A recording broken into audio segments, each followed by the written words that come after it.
Okay, now. What do you want me to say? Okay. Is your favorite number Welcome. 13? No, I'm just going to say it, Oh, dude.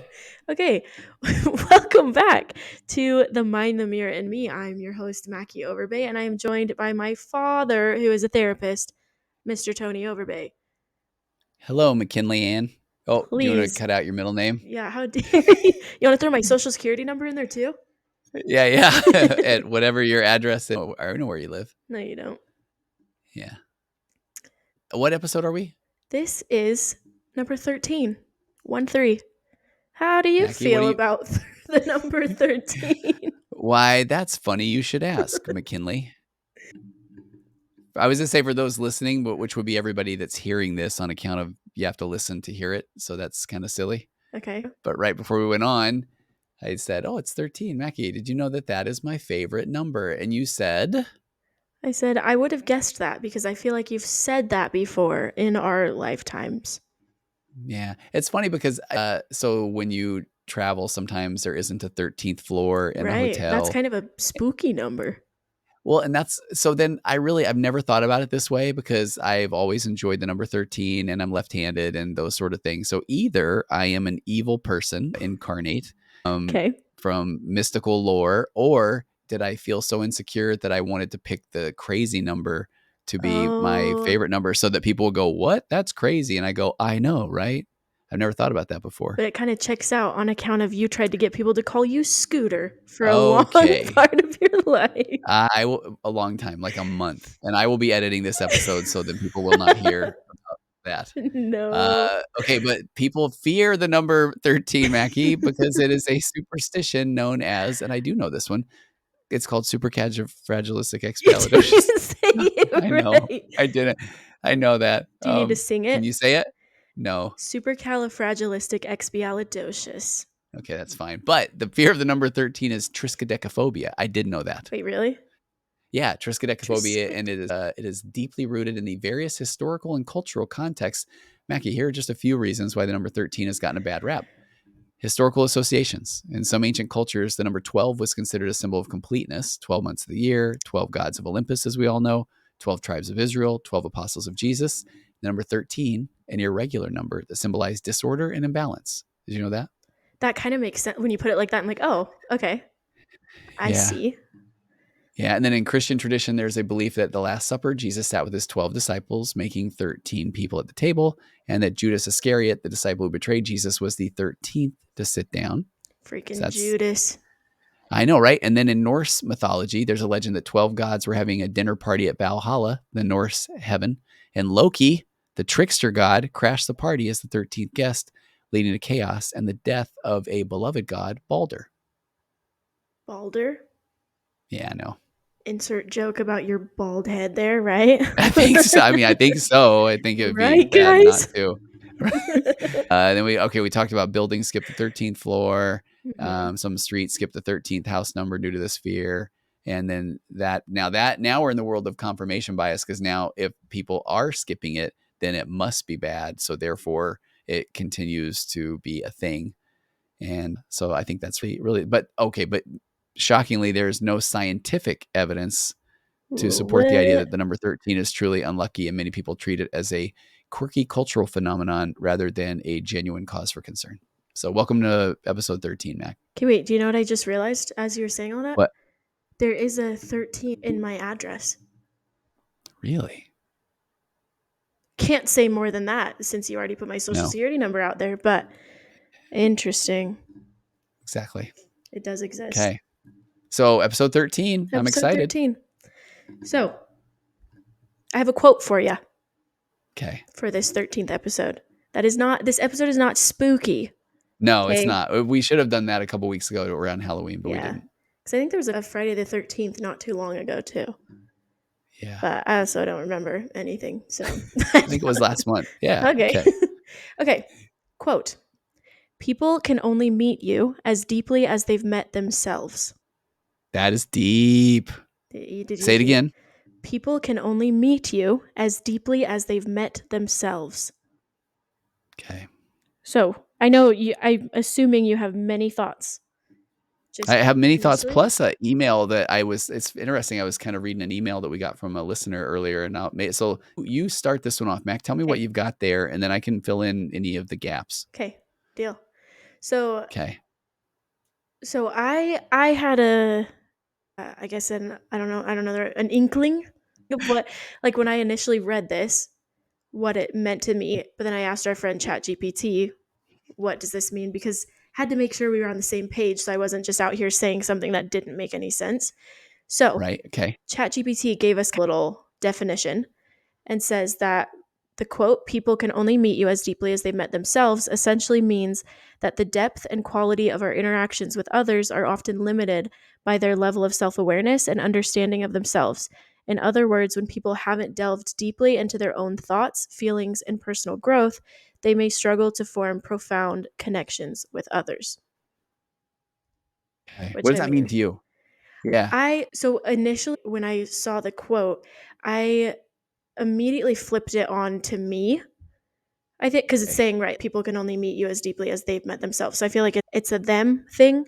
But I immediately flipped it on me and just started thinking of, which I guess this doesn't actually answer your question, but started thinking of it in the sense of like what I've seen as I've gotten to know myself and how that's allowed me to show up differently Mhm. in relationships, but also just like in life in general. And so I think it goes like I feel like that's just a side note. This goes both ways, right? Like the way we're kind of phrasing it is talking about other people and making it a them thing, but I think it's just as important to flip it on us, right? And be like, "Okay, it's important to know yourself." And that changes the way you're able to make connections and go about relationships.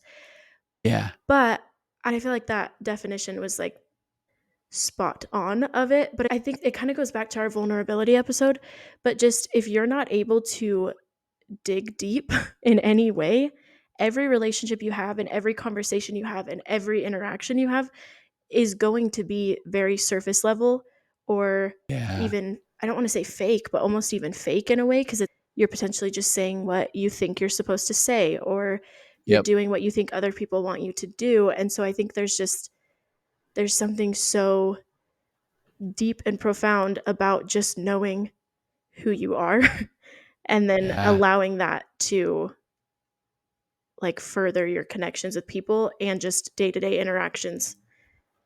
And anyway, I didn't answer your question probably, but I No, have it's good. lots It of really thoughts. is.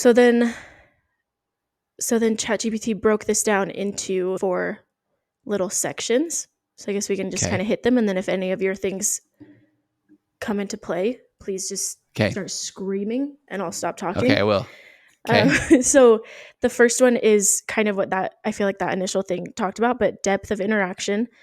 And it's just saying that the depth of any interaction or relationship is influenced by the emotional and self awareness of the individuals involved. So if someone lacks self awareness or hasn't explored their own emotions and experiences, they may struggle to engage on a deeper, more meaningful level with others. So again, kind of already hit that, Yeah. but Yeah. I think it's interesting too because it's not even just whether or not you feel like you know yourself. It's also, I mean, there are some people that I think are just, they don't even know that they don't know themselves, right? Mhm. Like I think, That yeah, yes. Well, I'll hit that one in a minute. yeah. Yeah. Because I think That that's, yeah. that alone right there is like, I think I did that for like, I thought I knew who I was. And I'm now, still realizing, oh, I'm just getting started here. Like I'm just now learning who I really am and all the things. And then the next one goes into empathy and understanding, which I think this one is huge because I pride myself on being empathetic. And I feel like Yeah. that's a trait that I have. So, like, that this is a thing. But it says to truly understand and connect with someone else, it often requires a certain level of empathy and self awareness. People who have taken the time to understand themselves are better equipped to empathize with others and understand their needs, feelings, and experiences, which I think is huge because I feel like the more I get to know myself, the better I feel like I'm able to show up in relationships Yeah. and with connections because I think it does. I like that it says you're better equipped. It's like you're almost gifted this tool once you kind of get to know yourself that it's like, hey, now you can use that to actually understand what other people are going through or need from you. Or trying to. Yeah, Yeah. trying Yeah. to. And Right. then you're able Yeah. to show up better because you do know yourself and you do have the confidence in yourself. So I feel like that one's deep too.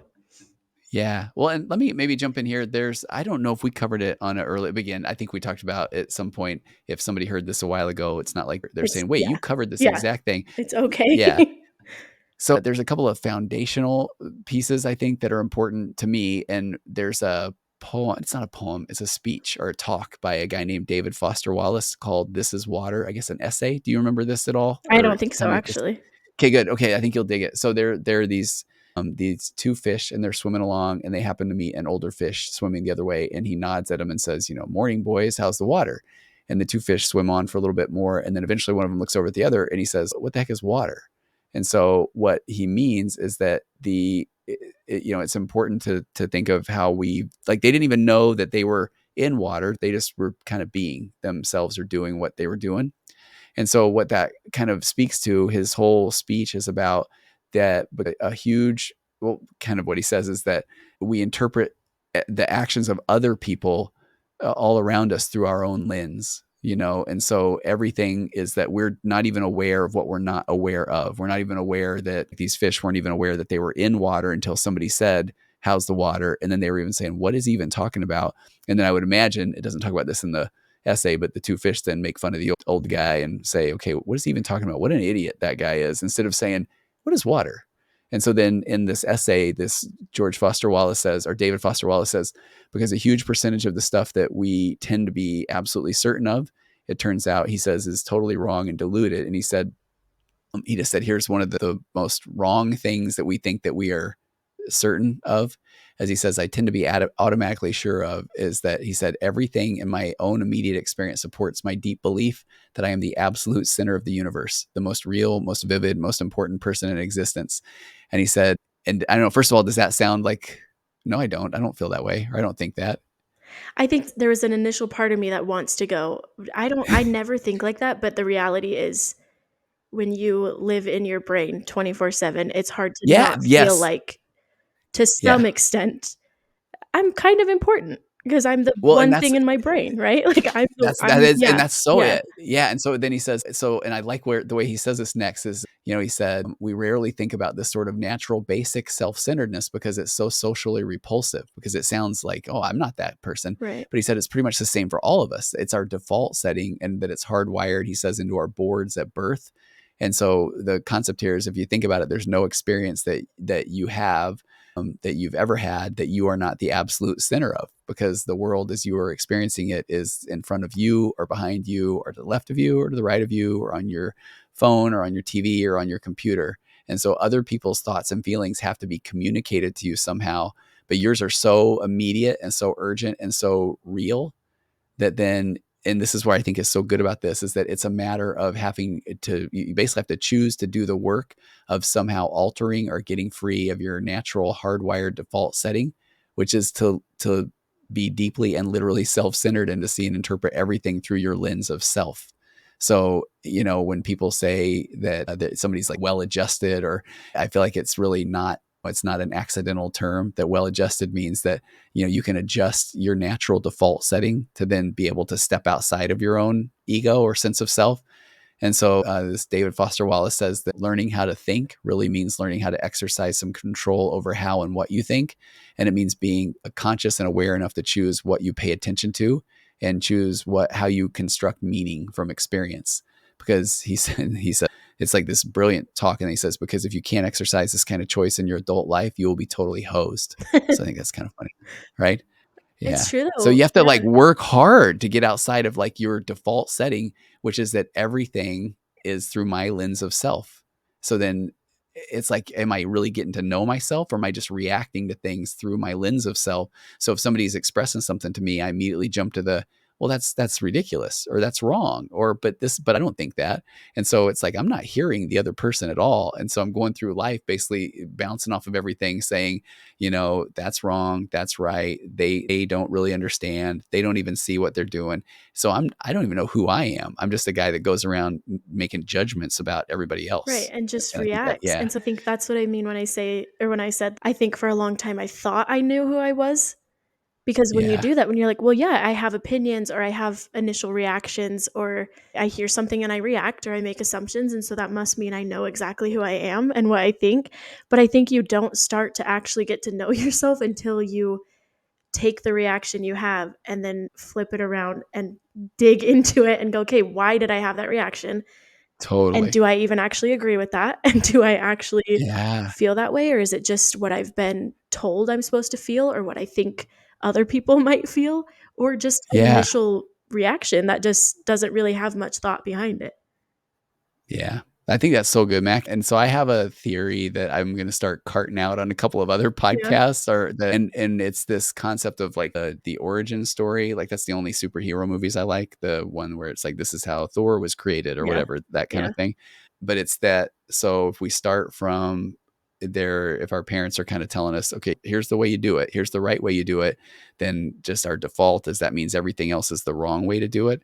And so then as a kid, you're going through life, and if you aren't doing it exactly how your parent agrees or says you're doing it, then you're doing it the wrong way. So we're already kind of told there isn't a lot of room for, hey, tell me about your way or how you're doing Right. it. And so then, right? It's just Yeah. either, yeah, it's either you're doing it the right way or you're doing it the wrong way. And there's no like wiggle room in there. And there's no No. thought then I think to even start. Cause when you're little too, it's like you're not going to sit there and go, wait a minute, like, Right. And hold you're just on. being told constantly like, "Oh, no, no, don't do that," or Yeah, "Say and this," so or you just "Tell them you're kinda know sorry," it. or Yeah, "Don't." Yeah. And it's like, "Okay, right, wrong, which one?" So yeah, then if I'm starting to have feelings or thoughts or emotions, then I'm already going like, "Ooh, are these the right ones or these the wrong ones?" And then I'm gonna start saying, now I'm going through life going, "Okay, I'm trying to almost test this. Am I right or am I wrong? Am I right or am I wrong? Well, they say this, that's right, right? Or yeah, they're wrong. So I need to let them know that. Or and that means if somebody else has a different opinion, then that means they're saying if they have an opinion and it isn't mine, they must think I'm wrong and that they're right.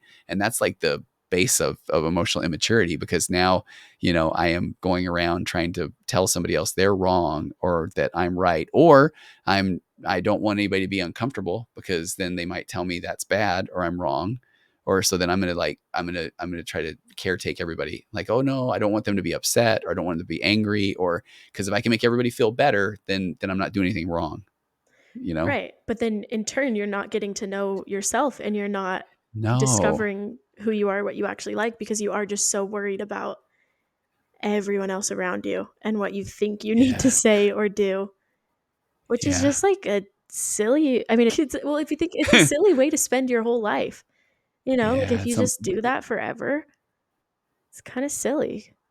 well, and then it goes back to what we were just saying earlier is that so then if somebody says, well, wait, I do like that thing or I do Yeah, feel this way, but then if somebody else immediately then says, oh, I didn't know you thought that, then the person's all of a sudden like, oh man, I must have said the wrong thing. right, then you Yeah, try to maybe I don't really feel backtrack. that Yeah, way. you're like, "Oh, well, Yeah. actually" where it's like, "No, you're Yeah. allowed to Oh, think well, no, I'm exactly thinking what about it you more. think." You Yeah. are. You Yeah, can think you really exactly what are. you want, and it's okay, and it's great to, like, have different opinions and like different things. So that yeah, Yeah. I think that's which Hey, it can be okay. Can I, fluid, yeah. in No, go ahead. how many of, well, I was gonna say, I was reading to you before and it's so it kind of breaks my heart, but Uh-huh, we got a email. And uh-huh. so does this fit in now or do you have more things from Chat GPT, honestly?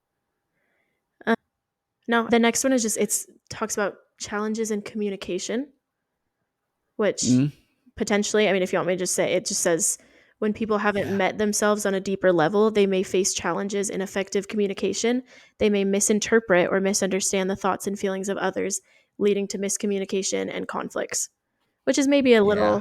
little intro there, but yeah, go for it. Yeah, I think it is. So there's a concept in this book called Nonviolent Communication by this Mhm. author named Marshall Rosenberg that says that we all make observations and judgments in the same breath, and then we just do it reflexively. So I think I've got a here's a humble brag. I have a TikTok doing really well right now, Mackie. How some super immature, but your sister Sydney puts those Uh-huh. together and they're so good. Yeah. But I was talking about that if you see, and I was being very immature, and I owned that, and I Okay. owned the fact I was making an observation and judgment. But it was when we were at having a meal with your brother-in-law Mitch, and I was kind of talking about this concept with him, and then we looked at a person, and it was a pretty slovenly fellow who was with a very attractive young woman. Okay. And I just said, okay, so what does one think when you look over there and see? Because we just do it naturally. What would you think, Mackie? I would make some mean judgments, and I would do the classic, and I'd be like, "He must be really rich," or "He must," like, Exactly, and I, right? instead of just going, "He's probably the nicest person in the whole world," right? Like, I Yeah. would not go there first, if I'm being honest. Yeah. Okay, and I appreciate that Yeah. because that's even that I think plays into what we're talking about today because I Yeah. think if somebody right now is hearing that and going, "Well, that she's pretty mean, and so is he for bringing it up." They just literally did the same Yeah. thing, Yeah. observation, judgment, Right. and now it's like they don't even understand how mean they are. Now they get to go around saying, "See?" And then that's pretty funny though, but I think we Yeah. all do it. And so taking ownership or acknowledging, "Oh yeah, I do that too." Because then I've already made a judgment. So let's say that I now go up and talk to those people. Mhm. Now I'm already kind of looking at it like, okay, you know, how much are you worth? What Like, is going let's on see, here? yeah. And if he says, "Oh, I'm not actually worth any. I don't have much money," then I'm like, Yeah. "Oh, this guy's pretty humble. Like he's not even being open and honest about how He's much not money he even has." admitting it. Right? That's so Yeah, and we funny. do that, and so and then I think sometimes I gave this example, I speak about it if you're let's just say your son theoretically is not good at math, then the immediate thought is like, "Oh, he must be kinda lazy," because it can't be that, "Oh, I stink at math and I Yeah. spent 0 minutes of working on math with him as he grew up." It has to be because he's lazy. Because then if not, then I probably could have done something about that, Right. which is pretty fascinating. So I say that because I think it is really interesting that so now going into this the topic we're talking about, we got an email and I thought a while about whether or not to read it because I don't want this person to feel like I'm making this observation and completely judging them and saying that they are wrong and we are right. All the stuff Right. that we just talked about. Right. Yeah. But because I'm saying it from a I don't know this person, it would be incredibly immature of me to say I know exactly what this is. Yeah. I will own my observations and judgments. And I think when we were talking about this before, you had some really good takes too. So the person just said, I started listening to you and Mackie talking together on the Mind, the Mirror, and Me episode 12. We had looked at when it came out 4 days 4 ago. days ago. Yeah. Yeah, and they said you and Mackie were talking about how nice it is to be friends with your adult child, which we absolutely were. Then you said that the majority of the work to repair a parent-child relationship falls on the parent. It's the parent who needs to step outside of their ego. So it's ironic because that's what we're talking about right Mhm. now, and be willing to hear and understand things about their kids, even if it makes them feel uncomfortable. Quoting you, and that's when I was like, "Ooh, this is not my average compliment." Because I will be honest, I get a lot of emails and they're wonderful, and people are saying, "Oh, thank you," or "I like the way you framed this," or something, Yeah. or "Here's a question." But then when they quoted me, you can have love or control. And then they said they have two adult sons who have estranged themselves, which means that the sons, she's this person saying the sons have Made the distanced decision to themselves. distance themselves. Yeah. Yeah. And they said, I have not chosen between love and control. I do not control them and they do not love me. I've spoken with 3 different therapists in my past, and I don't have to say that I am absolutely right, but I really would love to speak to any of those Uh-huh. therapists or the pastor because they're disagreeing that, so it sounds like you can have love and control in your relationship and that it doesn't work that way. Right. And then they said, my sons are always welcome to return and I am always available to talk. And then they said, I'm asking you to do a research-based episode on the topic based on issues related to this general age group. And so I just I feel bad for this Yeah. person Yeah, it's because I sad. think it does yeah, Yeah. that fits in with what we're talking about today because, again, I'm gonna make judgments. I'm going to, but Mhm. I'm gonna do it from my professional lens and my personal anecdotal lens Yeah. and say that I worry that this person it would be really difficult to self-confront and say, okay, is there any truth in that statement? And that's where I feel like immediately the person was probably going to hear this and think, oh, you're saying I did it wrong. And then I'm saying, no, but what if there was a different way to look at it? And what if, there's some acceptance that comes with, I didn't know what I didn't know. And I tried my best. And then, And that's but okay. here's where we're at. It's okay to It's acknowledge okay. that and then move Yeah. Talk about forward. that. Yeah. Yeah. I Yeah. just think, like, that just, I don't know, and I think it goes back to all your just, like, the power of self-confrontation and how that's a good thing to do, Hmm. even though it can be uncomfortable and it can feel kinda yucky sometimes, and it's like, it's not fun to sit there and think, "What did I maybe do wrong?" Or, "What did I maybe Yeah. do that wasn't the best way I could have done it?" Yeah, it is Yeah. uncomfortable. It's so uncomfortable, but It that is. is part of the getting to know yourself better, getting to understand why you do the things that you do, and then taking the next step, right? To then decide kind of what happens next and potentially lean That. into the personal growth part of it and then the deeper connections. and potentially mending relationships, depending on what we're talking right? about here. Yeah. But if I tell myself that I no, I didn't do anything wrong and it's them, Yeah. then I will then not have to Right. self-confront and deal with the fact that maybe there was something else I could have done rather than said, "Oh man, I'm grateful now to have this awareness that there Right. are different ways to show up in a relationship." And so that and cuz I feel like and I always think about this, there's a researcher and I know his name and I can't remember it. Oh, but he says something about like life's like jumping out into the great abyss and then finding out there's a feather bed. Terrence something. But I love that concept because I think that it really is when somebody says, "Man, I may not know exactly what I'm talking about here." Yeah. Then all of a sudden it feels scary. And then you wait for everybody to then come after you with pitchforks and abandon you and take your dog away. And then it's people say, "Oh, wow, tell me about that."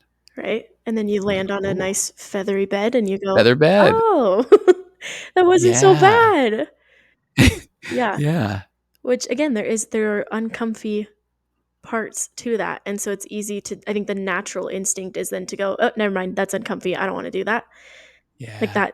that, that is I think that is the normal thing, but it's like the power comes when you step past that and when you keep going and when you do the work and you look inward Yeah. to yourself.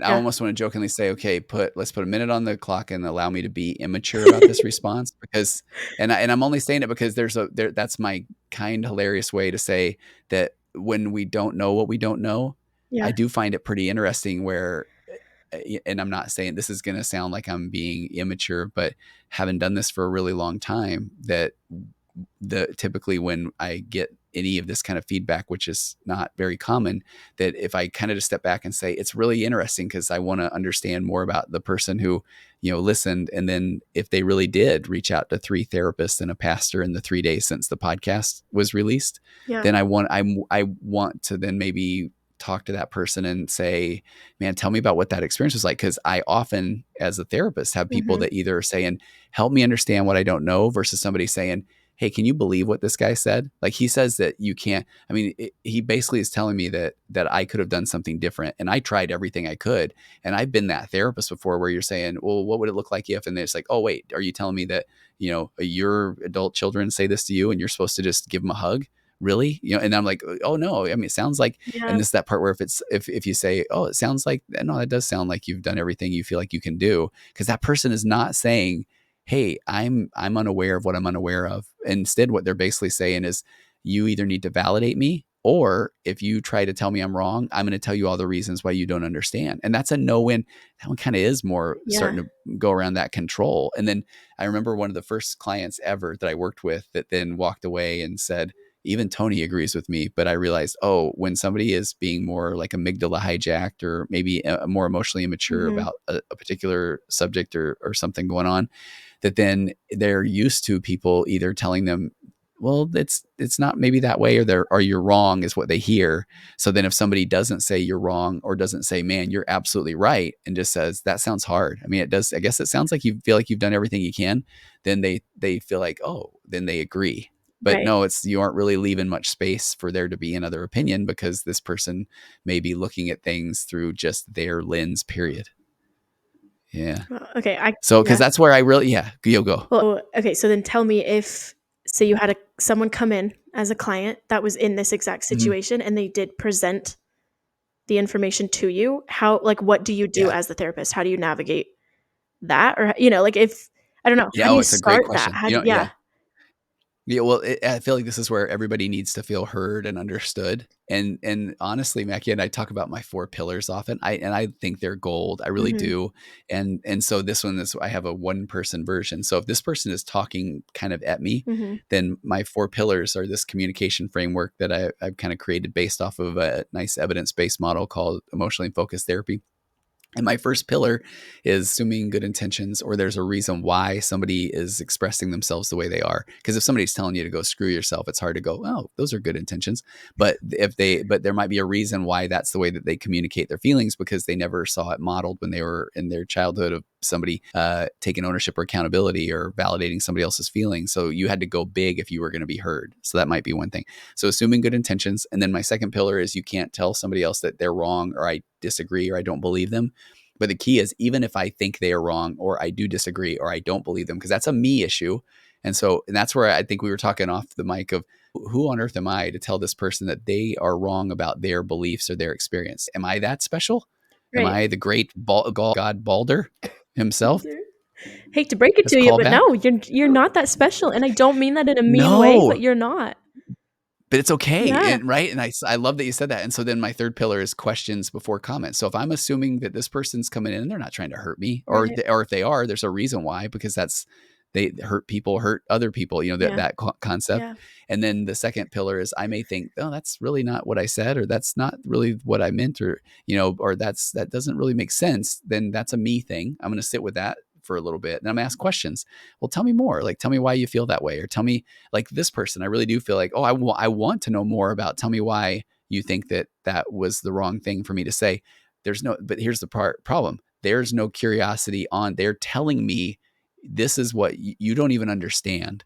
There's And no it isn't conversation there. There's no no, there's yeah, no curiosity. So at that point, it really is, yeah, it's unproductive for me to try to have that conversation, because they've already made that judgment. So now if anything I'm saying right now, I can imagine, and I mean, bless their heart, but the person, if they're still listening, I would imagine is pretty upset right now mhm, and saying, okay, I cannot believe that you are saying that you don't even understand. You don't know what it's like, and you don't know. And it's like, I am so sorry. That would be really hard. yeah, And that's where then I'm not telling them they're wrong. I am saying, tell me more about that. And to go back to your question about what do you do, that's where, when somebody can honestly feel heard, yeah. then and I'm not trying to say this like that's where the argument falls apart, but it's almost like they're so primed and ready for somebody to disagree, that then if I'm saying, oh, wow, that sounds bad, tell me about those experiences. And they're like, well, they did this and this. I'm like, really? And then what did you do? And it's almost like sometimes you see the person, they don't have a lot of depth if they have a pretty emotionally immature experience or argument. So then it's almost like they need you to disagree. So then they can say, you're wrong and I'm right. And that's, instead of, saying, oh, the more I'm talking this through, I I don't really have a lot of basis around this. And then my pillar 4 is the person that you can't go into like a victim mindset. So I mean, the last thing I'm gonna do is go, no, you're right. I have no idea what I'm talking about. I don't know. I've just got a podcast. It's kind of dumb. Because then I'm wanting that person to go, no, I mean, I like your podcast. It's kind of nice. I mean, it's okay. I just think you got it wrong in this one. Then I'm like, really? You like it? Like, that's Like, but did okay. you That's actually cool. like it? Right. And then so there's just, those are all, and I feel like if you look at any conversation, you're going to see one of those pillars is violated, broken. Yeah, That's where it goes off into the weeds. And if people can stay and have a mature conversation and both feel heard and understood, the tricky part is like, you won't get resolution, and we're so wired for resolution. But I mhm, feel like that's where typically the person that is the more kind person, or recognizes this isn't really, I'm not going to get anywhere, then they just go, no, that's a good point. And then the other person feels like, oh, okay, good. So we're good. yeah. And it's like, well, I feel good, but resolution's kind of silly a little bit. Well, I think that's such an I hadn't even thought about that, but that's such an interesting point in terms of talking about getting to know yourself, because I do think that's something you have to learn to be okay with, or almost learn to appreciate more, because when you do know Yeah. yourself, I think you do then end up having more conversations where, yeah, you might disagree with people, or there Yes. is no conclusion there. Yeah, there is no resolution, and that's okay. And that's good, because that Yeah. means you're both being true to yourselves and true to your points, and that you And can, oh, yeah, Mackie, that's yes. so deep. I seriously have never thought about it that way. But yeah, that it's like, Yeah. it's, It's scary yeah. though, Oh, it's so because all of a scary. sudden, Yeah. because now go back to that stuff where, oh, so I have to check myself and say, so wait, they have a different opinion and they're Yeah. not telling me I'm wrong, and I have to get out of my ego to understand where they're coming from, Right. and then I have my default is to want to explain that no, you don't understand what I'm telling you about yourself, Right. or and that's where it's so to be heard. I like to say, and maybe I'll get quoted in a bad way by another Uh-huh. person, but to be heard is to be healed. And then I do these marriage courses, and then inevitably so, a couple will get up there and they will both say, okay, what are your thoughts about this? They'll say, well, I feel this that way and this way. The other person, okay, I'm going to assume good intentions. I'm not going to tell them they're wrong, Mhm. even though I kind of think they are. I'm going to say, tell me more about that. Oh, okay, I can understand, or that I can understand more of where you're coming from. And then they're not going to go victim and go, but okay, I guess my opinion doesn't matter. They stay present, Right. and inevitably they both do it. And there's always a couple that then looks over or looks into the camera and says, now what do we do? And I say, no, you did it. Like, That's it. you both You did heard each it. other, Yeah. and they're like, well, but it doesn't feel very like Almost doesn't feel satisfying. finished. And I was Yeah. like, yeah, it doesn't feel finished. Yeah. Yeah. And I'm saying, oh yeah, that's the fact that we need it to be done it's kind of the more immature response, because Right. now because typically, and that's the part where if you are the person who feels like, no, I feel like it usually goes pretty well. Well, ask the person Right. you're You're usually like, talking maybe. to. And they're like, yeah, it's fine. It's good. you know? Wow. But that's no, that's Yeah. huge because I think there is power to just leaving a conversation or argument or anything at just a we're good. I hear We're you. okay. I I hear hear yeah, you. I hear Yeah. you. I'm good with what you're saying. I'm gonna stand my ground because I believe this or I know this for Yeah. myself. But we can be good because I trust that you feel the Yeah. same way about your side of it, right? That, Mackie, Yeah. and honestly, now that and when we talk about differentiation, which is then every single interaction I have with anybody or anything brings up emotions in me, and it is a me issue. And so when you say this thing, then check it out. This is my reaction Mhm. to it. And if you can look at it that way, now we can have a honest to goodness, curious conversation around, oh, well, tell me why when I say this, that brings that up for you. Because truthfully, it all kind of goes back to our childhood, which is why then, everything you think about is perfect and wonderful, right? I've never had a single problem in my whole life. Everything's been perfect since the day I was born. Wonderful. Okay. So awesome. Oh my gosh. Okay. Okay. All right. Now number So 4 number or which 4 one? is just personal growth, and it says the quote also suggests that personal growth and self-awareness are essential for forming deep and meaningful relationships. Those who continually strive to understand themselves and grow as individuals are more likely to create profound connections with others. And that I like that it says continually strive to understand themselves because I think it weirdly gives like forces you to give yourself some grace in the sense that there are maybe things that you feel strongly about or that you care about or ways that you're going to react, and it's not necessarily your job. This is I'm not like not for everything, but it's in every situation it's Yeah. not necessarily your job to have to like change things or conform to what Yeah. That's somebody good. I else like is that. saying. It's okay to just try to understand, right? Like why you feel the Yeah. way that you Yeah. do or Yeah. react the way that you are. So I like that because it's again, you're Yeah. not. I'm laughing Yeah. because, oh, go ahead. No, go ahead. Why are you laughing at me? Oh, so there was that. Well, there's that. See, like you made it about you, Mackie. I'm laughing with you. Wait, but maybe you weren't laughing. I But wasn't. there was somebody earlier today. Okay. And I love we were talking about this, and their whole goal, their homework every day of the week now is becoming differentiated and noticing that they shut down because their partner says something, or they get angry, or they this or they that. And they are really starting to realize that that has been, yeah, maybe or it's been a bit of a form of control. But the more that they just say, oh, I hear you, or Mhm. okay, thank you. And they said that their partner said, I don't like what you see. I feel like you're just saying I thank you a lot, and I don't really like that. And I love the concept because this person was saying that they just said, because I realized that, oh, I can sit with that discomfort, the uncertainty. I don't have to now have a strong opinion. I don't have to tell them they're wrong. I don't even have to defend myself. I can just kind of be, and I can take in that data, and it's pretty interesting. So then that helps me realize, do I really think that, or is that a big deal to me? And sometimes it is, sometimes it's not. Right. And I was just saying, oh, you have just reached the next level. You cracked the code. Yeah, you did. Yeah, exactly. Yeah. So if somebody's like, well, I think you're doing this, I can say, oh, I appreciate that. Thank you. Yeah, thank you. Okay, I mean, because I don't have to. If I try to say, "Well, I think you're wrong," now we're in it. Right. Now Or we, it doesn't even have to or go if I there. and I might, yeah, doesn't it? If I think there might be some truth in that, I might say, "That's all right. That's a good point. Tell me, I don't know. Tell me what else you're seeing." Because ultimately, it's up to me on whether or not I think that that's something that I'll take a look at or Yeah. take in. And I love when sometimes somebody will say, "Well, what do you have to say about that?" And it's like, well, nothing necessarily. I mean, but I appreciate you sharing, Yeah. and Like, it feels very interesting. Yeah. unsatisfying. But yeah, but then the Yeah. other person, that person is going to feel like, but I need you to either defend yourself or tell me I'm wrong. Because if not, then are Don't we really know done? what to Is do this here. like what we? Yeah, exactly. Yeah. Yeah, That's Yeah. funny. Oh, one more quick, because this is good old ADD.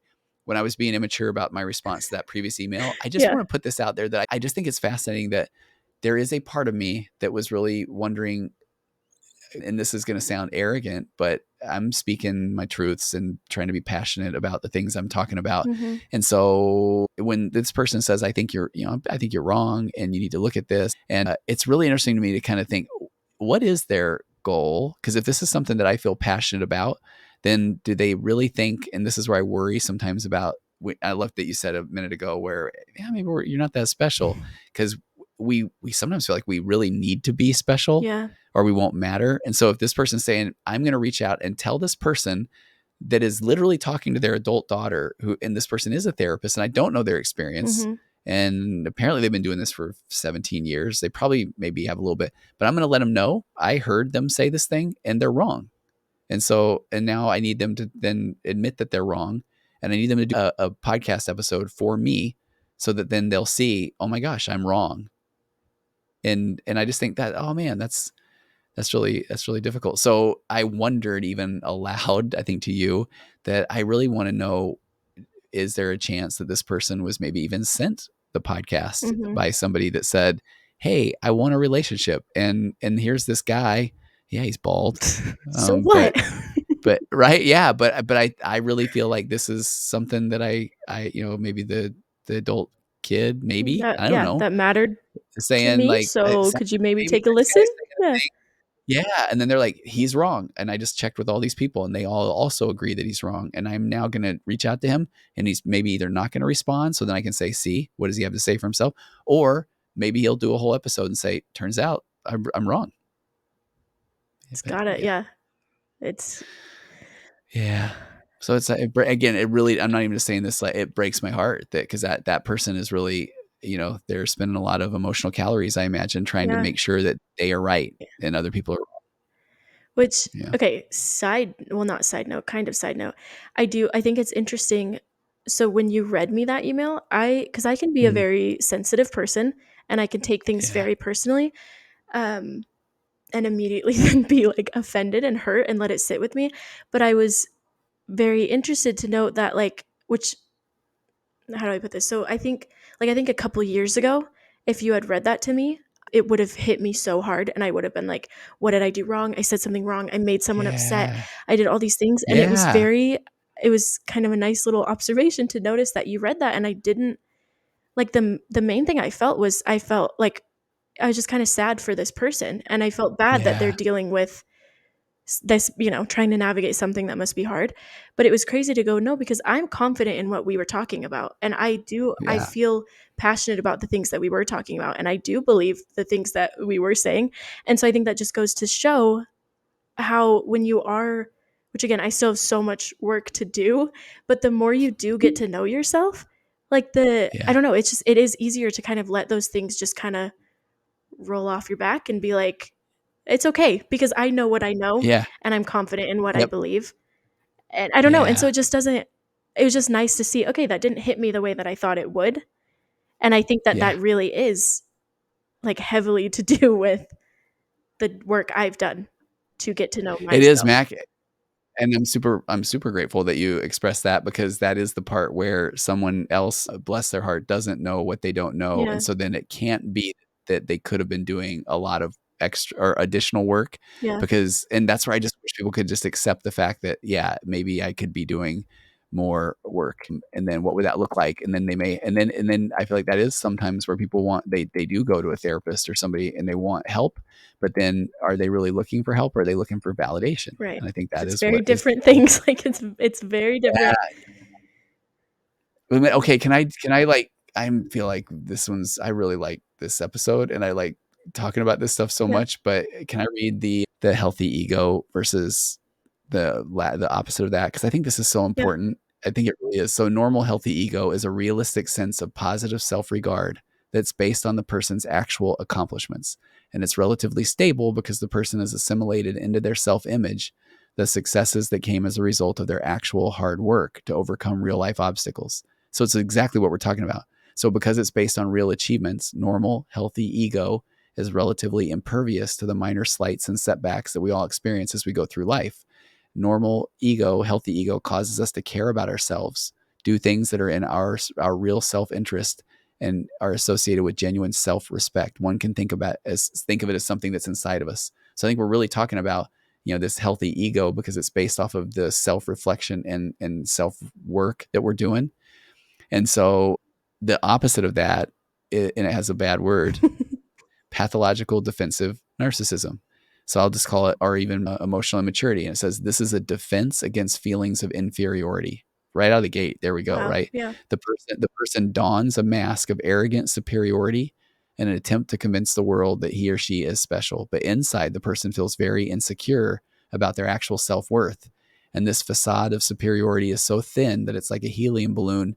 And then one small pinprick or one podcast episode quote can deflate it. And then it makes the person hypersensitive to minor slights that somebody with healthy ego wouldn't even notice. So instead, somebody with this type of defensive emotional immaturity or defensive narcissism is easily wounded. They frequently take any form of disagreement as serious criticism, and then they're likely to lash out and devalue anybody who they think is disagreeing with them. So they're constantly on guard trying to protect their status or their ego. So this can be thought as a protective armor that's on the outside. Isn't that wild? That's crazy. Yeah. Yeah. I'm like, Kind of defines. It defines like somebody that is unwilling to self-reflect, look inward, that they are, they take offense to things and then defend their ego and take anything as a slight or a criticism. And right. that is not what we're talking Right. about. Again, you can't just have a conversation with curiosity because it goes straight to Yeah. the criticism and this is wrong. And yeah, that's crazy. I feel like I need to Mm-hmm. just 10 minutes of silence while I process that, please. I mean, well, there are a couple of things that I almost do. I feel like just because of my job that I talk about almost on a daily basis. And it's interesting because I feel so confident about those concepts. Yeah. And then sometimes people will take offense to even me using those concepts. Mm-hmm. And I feel like without, being curious about what they really mean, Yeah. which is really interesting because then it's like meta, I think as the kids say. So then I have to sit in my healthy ego but then not defend my ego when somebody's attacking the concept of healthy ego. Wow. I know. Potentially gets a little tricky. Like you lost me there um, for a second. hey, can I ask you, like in your profession, do you have people that then come in and they do, I don't know, tell you what you don't know about your own career or profession or that sort of thing? Or I feel like you probably have a pretty healthy ego when it comes to the work you do. I think I definitely do now. I and maybe mentioned this before, but more so when I was in or okay, because I think now that I'm like in a suite and I'm doing my own Mhm. thing, people are like finding me through social media and then choosing to come to me. And there's usually, like there so I Yeah, think I there's see a what you're little saying. bit less of that, but in hair school all the time, and I think I've mentioned this, but I specifically with adult men and I would be Uh-huh. cutting their hair Yeah. and they would as I'm cutting their hair, they would do the whole like, "Well, you have a backup, right? Like you can't just do this. Like you can't, and they'd give me this Oh, whole speech of like you're never going to be successful. You're never going to make enough money. You're never going to be able to provide for like anyone or family or anything.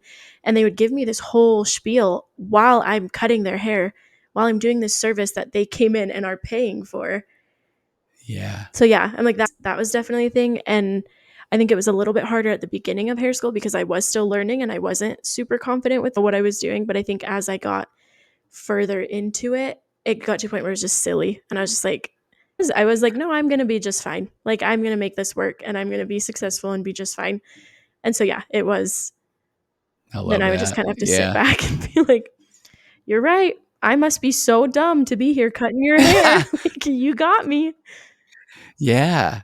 But I like that because then it give you are getting to know yourself. You are good at what you Yeah. do, and I love that because I can remember as a new therapist, and people would say things like, I don't even know if I really believe that in therapy or whatever." And I used to feel like, well, here's my job to defend the profession and myself. Right.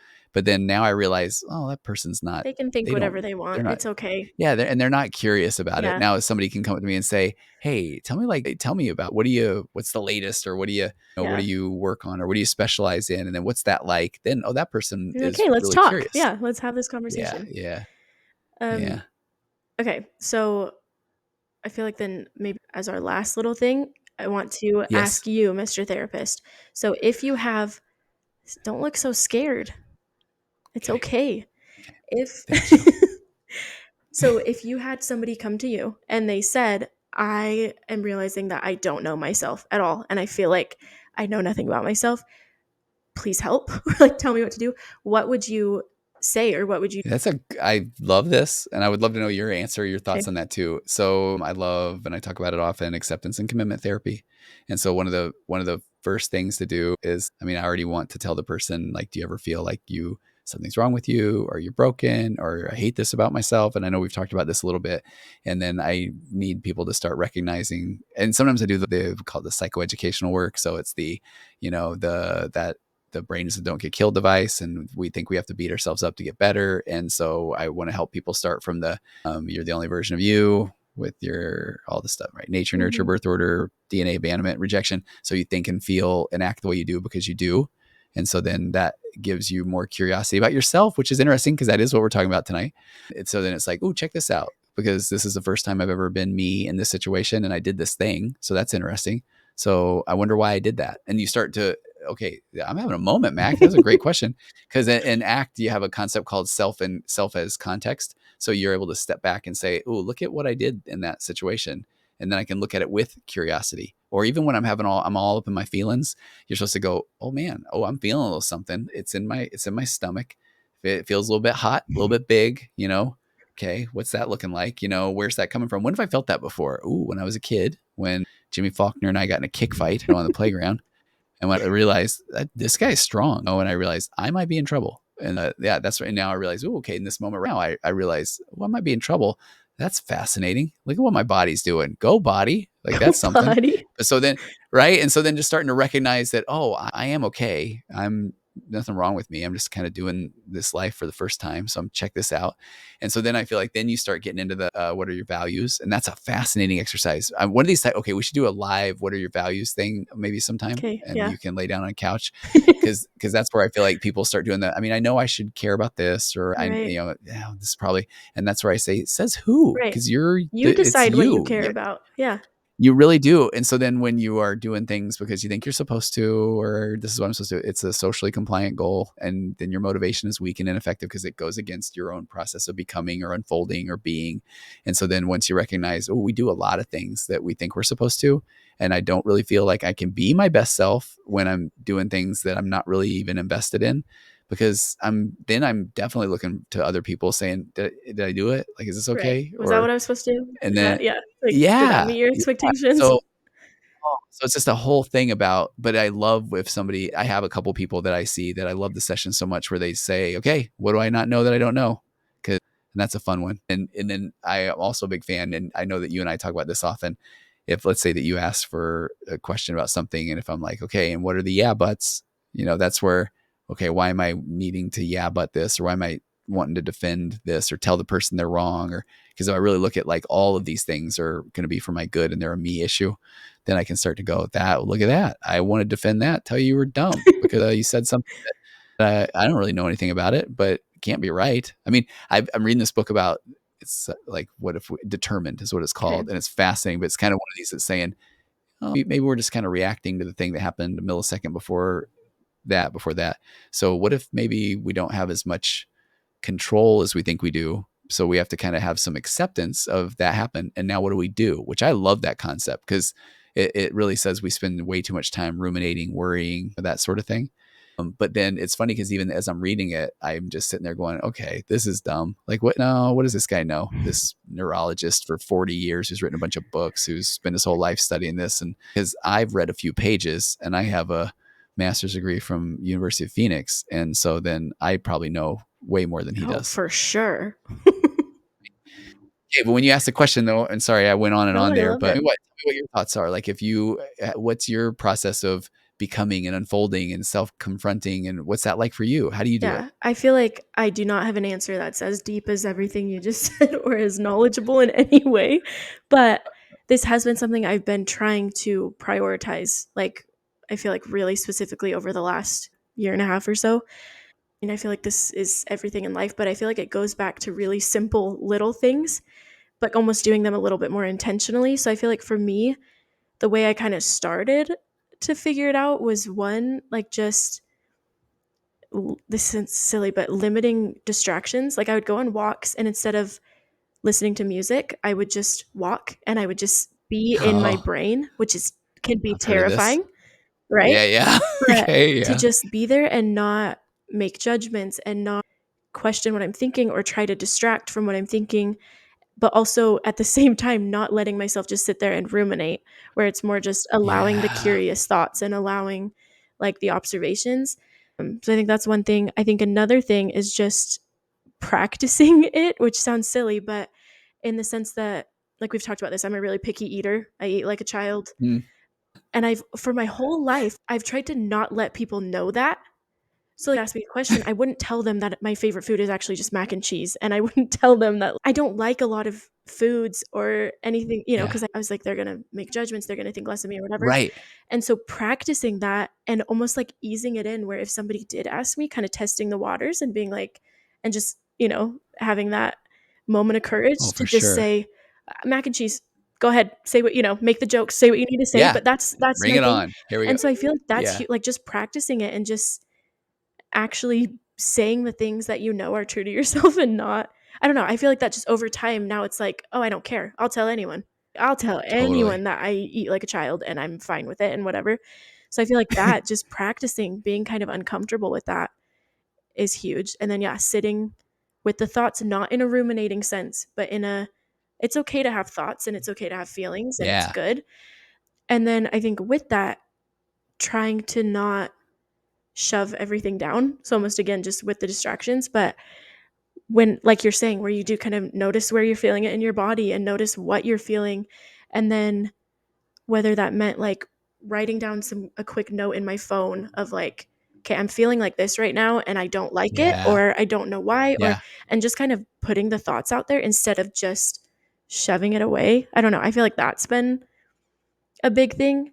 And another thing, these are all just coming to me, but So good. I think just trying new things is big, where I'm trying to think of an example, but like I like Well, I mean, I was going to praise you for, I feel like what I know of you is you're doing that's things a yeah, lot. like even just little things. Like I started reading. I never Yeah. read my whole life. I skimmed through every book in high school. I did the least amount possible.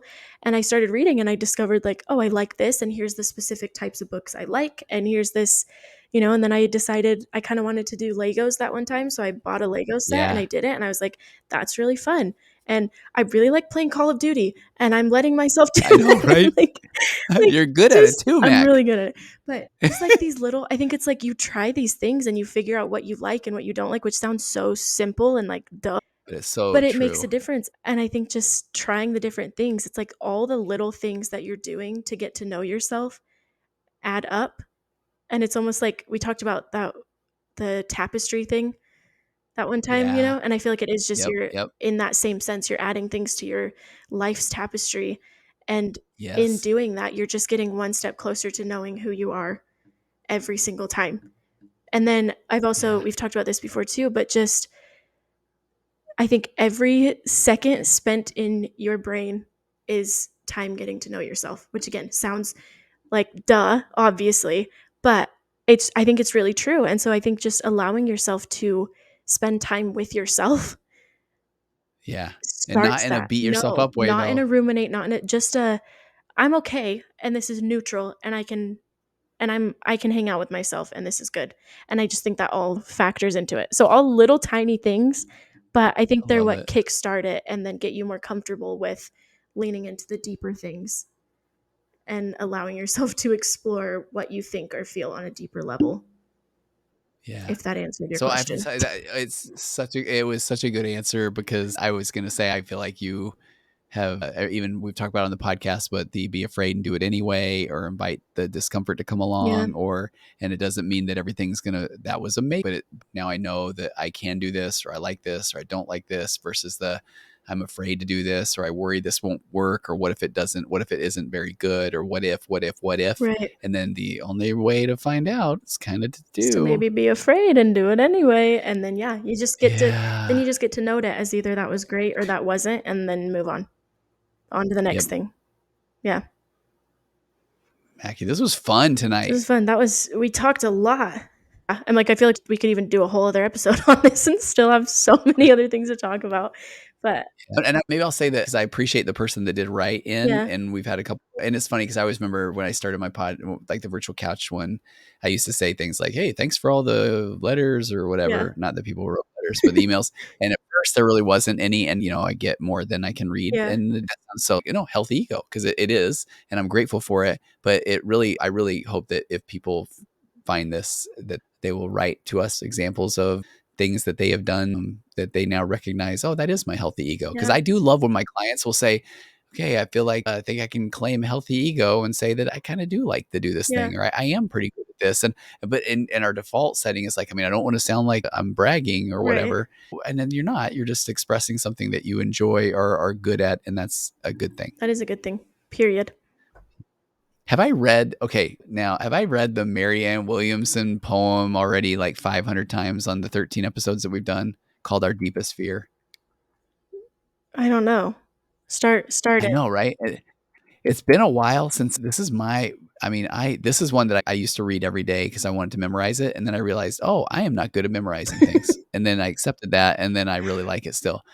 So Marianne Williamson, she says, our deepest fear is not that we are inadequate. Our deepest fear is that we are powerful beyond measure. And we could, maybe one time we should break this whole thing down, Yeah. because that first part I used to skip over, and we could even go deeper. But it says, it is our light, not our darkness, that most frightens us. We ask ourselves, who am I to be brilliant, gorgeous, talented, or fabulous?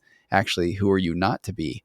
And so I first like that, like, who am I to be brilliant or gorgeous? And it's almost like we say we need permission to be so that way, because that's where we look for validation. So right now, Mackie and I are giving everyone permission. It is you. Who are you to not be? And then she says, you are a child of God. This is the best part. Not, no, there's lots of good parts. But she says, your playing small does not serve the world. There's nothing enlightened about shrinking so that other people won't feel insecure around you. That alone, and that's where that healthy ego comes in, because if I am putting myself out there and here are some things that I think can help others, and this is, and then, but somebody else is telling me, ooh, I think that sounds kind of cocky. And then I find that I'm not going to put myself out there because I don't want somebody else to feel insecure around me. Then, I mean, that breaks my heart again. And this is where, when I started talking about healthy ego, I always say Jesus, Buddha, Mother Teresa, Gandhi, Martin Luther King all had healthy ego, and those are people changing the Right, it's like, world. look what they all And so did. then, Yeah. yeah, and she says, we are all meant to shine as children do. We're born to make manifest the glory of God that is within us. It's not just in some of us, it is in everyone. And as we let our own light shine, we unconsciously give other people permission to do the same. And as we're liberated from our own fear, our presence automatically liberates others. Like, that I'm, is like, gonna just cry a so. little bit. I do. This is the first time I haven't cried Like, I reading the need a poem, moment. because it's like that. And when other people are telling somebody else how they're supposed to feel, think, or do, that they are not letting that person's light so shine because it makes them feel insecure. And that's a them issue. Right. I mean, that's, if because it's like, that's that deep insecurity that if somebody else is living their best life or on their way toward a better life or starting to put themselves out there and be vulnerable, they really are opening themselves up to criticism from those that are more emotionally immature, Yeah. and those who are, it's almost like this subconscious thing where, well, no, that person can't be that happy, or they can't feel that way, or they can't have that connection with a loved one, or they can't be that connected, or they can't, because that means I could have done that too. So that person's telling me that I'm wrong if they think that they're right. And so Yeah. I need to put them in their place, or else that means I could have done it. Like, that's crazy, right? I'm, like, I'm having a moment.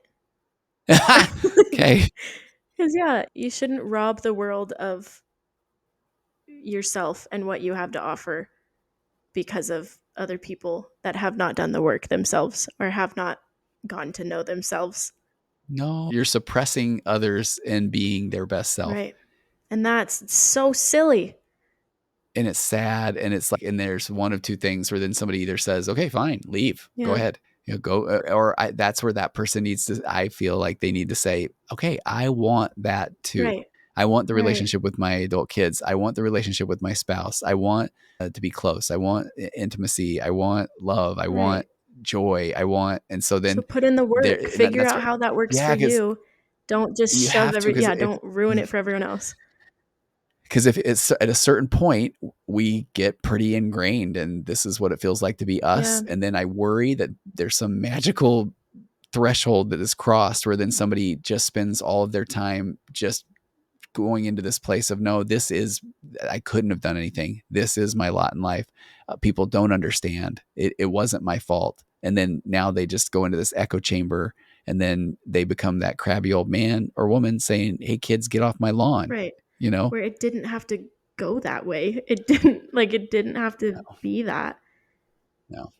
Which Okay. I will be quiet I'm like, now. now you have me thinking of all other things. Okay, this maybe doesn't really have to do with what you were just saying, but kind of. But I read this Okay. also when I came across the other quote, and it's like a thread on some social media something, and it just says, do you guys realize we can change our lives anytime we want? Like, you can just go ahead and delete your blog, stop eating meat, shave your head, start running, tell that person you hate why you hate them so much, confess your love to someone, and kiss them unexpectedly. Like, why don't we do that? And that's like the whole thing. But I just think So good. it's such a because like you have the power to make the changes and do the Yeah. things, whether it's on a simple stop eating meat or start running, or getting to know yourself and making those big deep changes and putting in the Yeah. work. And just know that other people around you are not going to jump up and down and say, way to go. Cause most likely you're disrupting the relationship dynamic or the family system. Hmm. And that is one of those difficult things where you sure wish that people go, man, good for you. But if you're in that situation, a lot of times people are going to say like, whoa, well, look at Mrs. Fancy Pants Right? there, Some stupid little and it's, comment. It's just like, yeah, can you just yeah. So, yeah. But if you're yeah, getting to know yourself and you're doing the work anyways, you'll eventually get to a point where those comments will just roll right off your back and you'll be just fine because you'll know yourself yeah. well enough, love yourself enough, and be confident enough in yourself that it won't matter what other people have to say about it. Amen. That's a them issue. Yes, sir. Bless their heart. Sing Getting to Know You as we leave. Do you know that song? No, you have to sing it. Yeah, getting to know you. Getting to the, I don't know all about you. This is where, okay, last thing. I still remember this one time that one of the earliest trainings I ever went to as a therapist, and I was working at this nonprofit, and this guy came in. He's like, how many of you tell your clients you can be anything you set your mind to? And everybody's like, me, And then he just said something like, let's say you're some 5 foot, I don't know, 70-year-old man who's 300 and something pounds. And he comes in and says, I think I want to play in the NBA. I want to be a professional basketball player. And then he's like, what do you say? And then there were people there like, well, who are you to stand in the way of him? And then this guy was like, well, you can, there are some things that maybe you need to help your client have some acceptance of. And I remember thinking that's so smart. And then I went through a period where I thought, wait, that's a you issue, therapist. I mean, what if that is? And I still feel like I would want to say, tell me more about this dream you have. But that's a long-winded way that now I think you probably should edit out saying I could never be a singer. It really is. It really is. Cause I was like, I've tried. I have tried, Oh, me Mackie. too. You've done well though. Mm-mm. Boy, okay. There's a funny thing, and you see, you're gonna shake it off, and which is a Taylor Swift song. But you learned how to sing, you learned how to draw, you learned how to play the piano. I mean, those are all things that you just said. I think I'll do those. And I encourage others to do the same because it's really fun and you get to know yourself better and find fun things to do. Except I did all those things Okay, except for so the singing one. I don't do that. yes, you do. No, You sang. never in my whole life. Oh, okay. Gaslighting 101. Thank you. Gaslighting. Okay, Good grief, we need to shut up. My goodness. I know. I'm kind of doing it just to be funny See now. how long we can go. Yeah, 24-hour it's like the episode. emotionally immature, narcissistic person where I'm like, one more thing, Mackie. I'm like, "Hey, it's How really about time to go. I'm gonna." Oh, okay. Classic. Okay. Thanks for talking to me and feeling some feelings. That I was know that was dope. fun. Go do all this Go do stuff. all the stuff and we'll Hey, what's the saying on our T-shirt? We don't have a I, T-shirt. I love your I like your face. face. I like your face. Okay. All right. Love you, Mac. Love you. Bye. Bye.